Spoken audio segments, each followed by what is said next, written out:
Hello everyone, I am back with your science class and today we will continue the topic transportation. Okay, in our previous class we have completed the blood portion and one part is left, that is function of blood. That is function of blood. So what are the different functions of blood?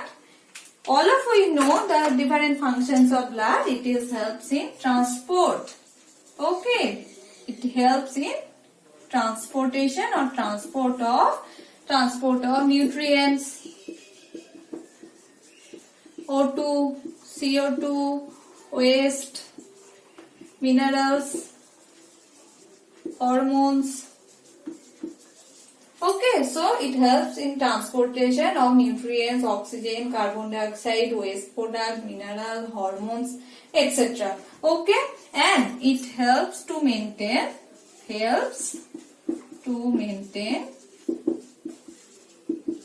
water balance, body temperature. Okay, and it helps in defense mechanism.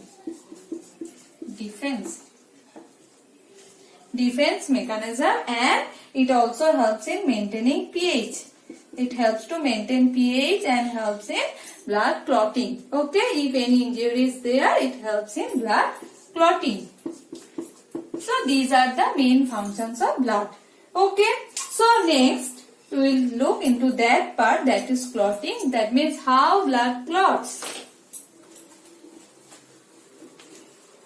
So in whenever, as we have mentioned that in the platelets are having main role in blood clotting, and we will look into the how. So if any injury or leakage can be seen inside the blood vessel, that means injury in blood vessels.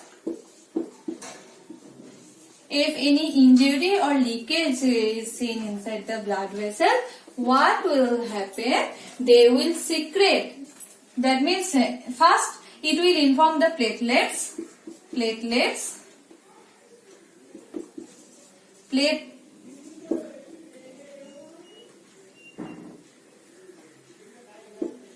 will inform the platelets that after that, and for that injury, if many blood loss will be there, so blood pressure will fall down. That's why blood clotting is required as early as possible. So if any injury or leakage can be found in case of blood vessels, so platelets will be informed and platelets will secrete some or released a substance called thromboplastin. Platelets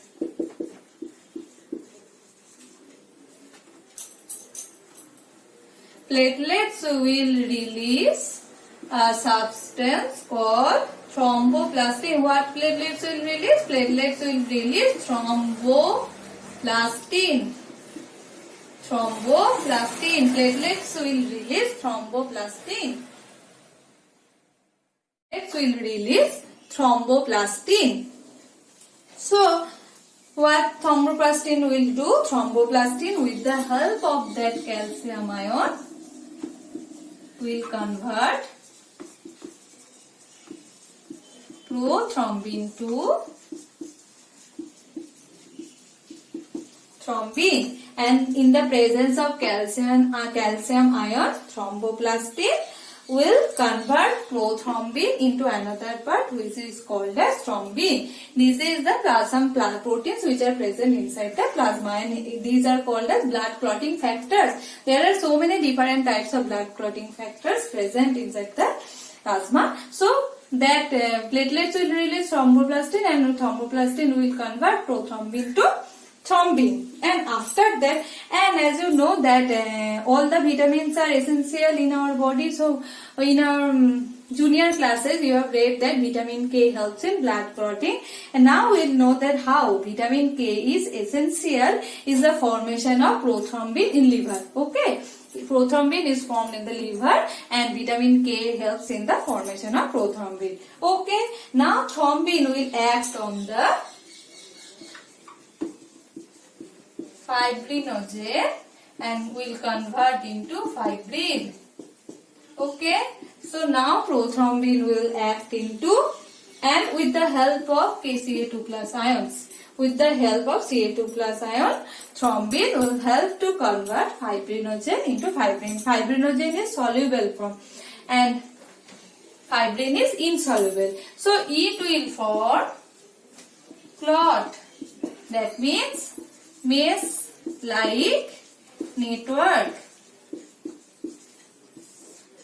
Okay, fibrin will form. So fibrin will form a mesh-like network which is called as clot. Okay. So first, if any injury is seen in case of any blood vessels, so blood leakage will be there. That will inform to platelets. Platelets will secrete thromboplastin. With the help of that calcium ion, it will convert prothrombin to thrombin. Thrombin will convert inactive fibrinogen to fibrin. Fibrinogen is insoluble and fibrin is insoluble in nature, which will form a mesh-like network, and that is called as clot. Okay, so this is a cascade mechanism. So that means one will active, then it will activate another reaction. Okay, that's why it is called a cascade mechanism, and that's how blood clots occurs inside our body.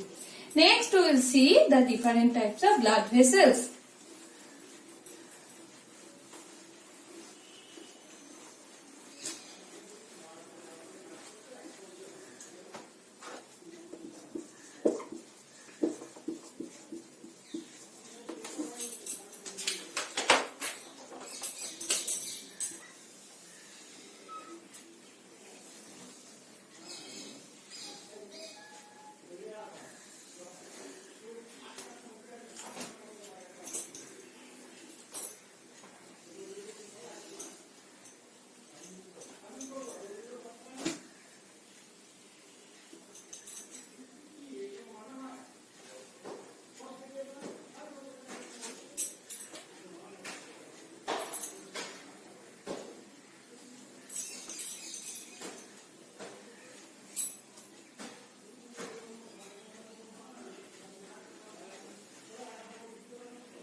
Okay, so there are three types of blood vessels. They are artery, vein and capillaries.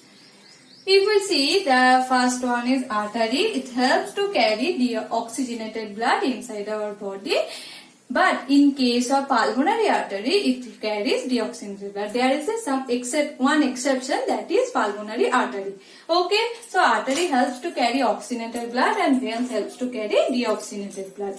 Now, if we see the section of that artery and vein, so we will find inside that part there is a open space that is called as lumen, and the outside wall, it is having three layers, that is tunica externa, tunica media, tunica interna. The outer layer is called as tunica externa, middle layer is called tunica media, and inner that layer is called as tunica interna. Okay, this layer. Okay, so this is the middle layer. This is the middle layer. Okay, so outer layer, this wall has three layers, that is outside tunica externa, middle tunica media, and inside that tunica interna, and the inner portion is lumen. As you can see that in case of artery, the wall is thick and lumen is narrow. But in case of vein, wall is thin and lumen is wider. Okay, so if we write the points as a difference, so what will we write? That is, it helps to carry oxygenated blood except pulmonary artery. But in case of vein, we will write it helps to carry deoxygenated blood except pulmonary vein. That is the main point. After that, we will write the wall. It is thick. So it is the wall of the artery is thick wall. And in case of vein, they are having thin wall. What about the lumen? They are having narrow lumen. And they are having wider lumen. Okay. So these are the main three difference. As we can see, and there are so many difference also. That is what is the occurrence. So we can find the artery deep inside the body, but in case of vein, they are superficial. Okay, they are present superficially, but there are some exceptions also there. In case the artery where pus can be felt, they are superficial artery, except that all the arteries are present deep inside the body. Okay, and as arteries are carrying oxygenated blood from the heart, that's why they are flowing with a high pressure. Okay, pressure is high in case of artery, but is less in case of vein. So there is a jar. Okay, so there in case of artery, a jar will be felt. So blood flows under pressure with jar. Okay, but here low pressure and no jar will be filled. Okay, and another main point, due to it is flowing in high blood pressure, there is no chance of backflow. But in case of vein, it is flowing in low pressure. That's why a black flow may occur. That's why valves are present to prevent the black flow in case of vein.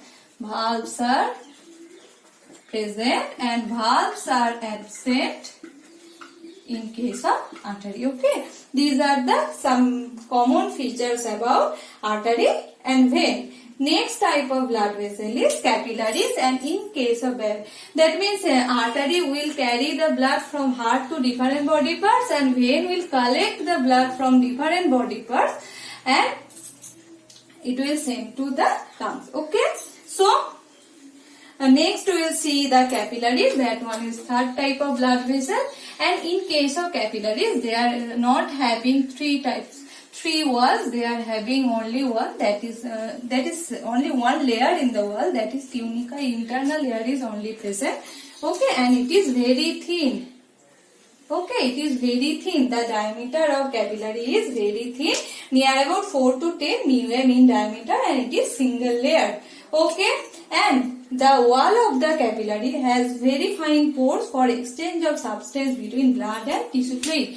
The wall of the capillaries having very fine pores which help to transport helps the exchange of substance between the blood and the tissue fluid. Okay, so these are the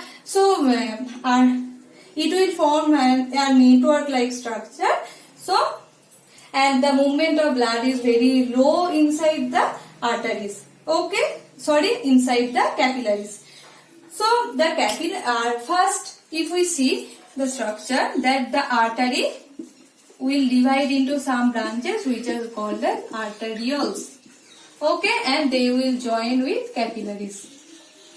And the veins also. Okay, so veins are also having some branches which are called as venules. Okay, so artery divides into some small branches which are called as arterioles, and each arteriole gives rise to a capillaries, and it will reach to the different organ. Okay, capillaries can reach to the different organ, and from capillaries will reunite to produce very fine blood vessels in the second, which is called as venules, and then venules are the parts of veins, and they will join to form venules. Okay, this is the pathway. So if we consider the full structure, that means artery, vein and capillaries, it looks like that.